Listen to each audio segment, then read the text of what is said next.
ایک سفر، دو صحابہ اور ایک ایسی شرارت جو اسلامی تاریخ میں مثال بن گئی۔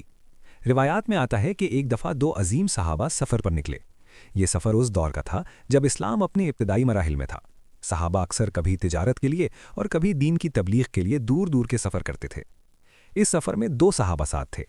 ایک تھے حضرت نعمان بن عمرو رضی اللہ عنہ، جو اپنی شرارتی مزاج اور مزاحیہ طبیعت کی وجہ سے صحابہ کے درمیان مشہور تھے، اور دوسرے تھے حضرت سبید بن حرملہ رضی اللہ عنہ، جو ایک سنجیدہ، ذمہ دار اور نیک صحابی تھے۔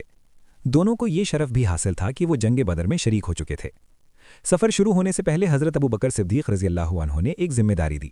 انہوں نے سفر کے لیے جو کھانے پینے کا سامان تھا، اس کی نگرانی حضرت سبید رضی اللہ عنہ کو دی اور کہا، جب تک میں واپس نہ آؤں اس سامان کو سنبھال کر رکھنا۔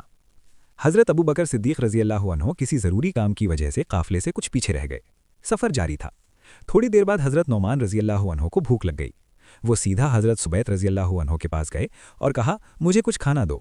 لیکن حضرت سبید رضی اللہ عنہ نے سختی سے انکار کر دیا۔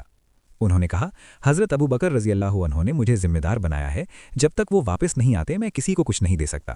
بس یہیں سے شرارت کا خیال پیدا ہوا۔ حضرت نعمان رضی اللہ عنہ کو ان کا یہ سخت جواب ایک چیلنج جیسا محسوس ہوا۔ انہوں نے سوچا کہ اب اس کا جواب بھی ایک مزیدار طریقے سے دیا جائے۔ وہ فوراً قریب سے گزرتے ہوئے ایک قبیلے کے پاس گئے۔ انہوں نے ان سے کہا، میرے پاس ایک غلام ہے، کیا تم اسے خریدنا چاہتے ہو؟ وہ بہت کام کا آدمی ہے۔ انہوں نے پوچھا، اس کی قیمت کیا ہے؟ حضرت نعمان رضی اللہ عنہ نے قیمت بتائی اور کہا، لیکن ایک بات یاد رکھنا، جب تم اسے لینے جاؤ گے تو کہے گا کہ میں غلام نہیں ہوں، میں تو آزاد ہوں، لیکن اس کی بات پر یقین مت کرنا، یہ اس کی پرانی عادت ہے۔ قبیلے والوں نے حیرانی سے پوچھا، غلام کہاں ہے؟ حضرت نعمان نے حضرت سبید کی طرف اشارہ کیا۔ قبیلے والے فوراً حضرت سبید رضی اللہ عنہ کے پاس پہنچے اور کہا، چلو اب تم ہمارے ساتھ چلو، ہم نے تمہیں خرید لیا ہے۔ حضرت سبید رضی اللہ عنہ حیران رہ گئے۔ انہوں نے فوراً کہا، یہ کیا کہہ رہے ہو؟ میں آزاد آدمی ہوں، کوئی غلام نہیں۔ لیکن قبیلے والے ہنس کر بولے، ہاں ہاں، ہمیں پہلے ہی بتایا گیا تھا کہ تم یہی کہو گے۔ جب حضرت ابو بکر صدیق رضی اللہ عنہ واپس آئے اور انہوں نے یہ پورا واقعہ سنا تو وہ بھی حیران رہ گئے۔ انہوں نے فوراً اس قبیلے کے پاس جا کر رقم دی اور حضرت سبید رضی اللہ عنہ کو آزاد کروا کر واپس لے آئے۔ جب یہ قافلہ مدینہ واپس پہنچا اور رسول اللہ صلی اللہ علیہ وسلم کو پورا واقعہ بتایا گیا تو روایت میں آتا ہے کہ نبی کریم صلی اللہ علیہ وسلم حضرت نعمان رضی اللہ عنہ کی اس شرارت پر مسکرانے لگے۔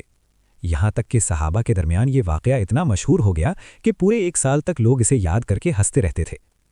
حضرت سبید رضی اللہ عنہ شروع میں ضرور ناراض ہوئے، لیکن جب انہوں نے نبی کریم صلی اللہ علیہ وسلم کو مسکراتے ہوئے دیکھا تو ان کا غصہ بھی ختم ہو گیا۔ یہ واقعہ صرف ایک شرارت کی کہانی نہیں، بلکہ یہ صحابہ کی آپس کی محبت، صاف دل کی نیت اور خوبصورت تعلقات کی ایک پیاری مثال ہے۔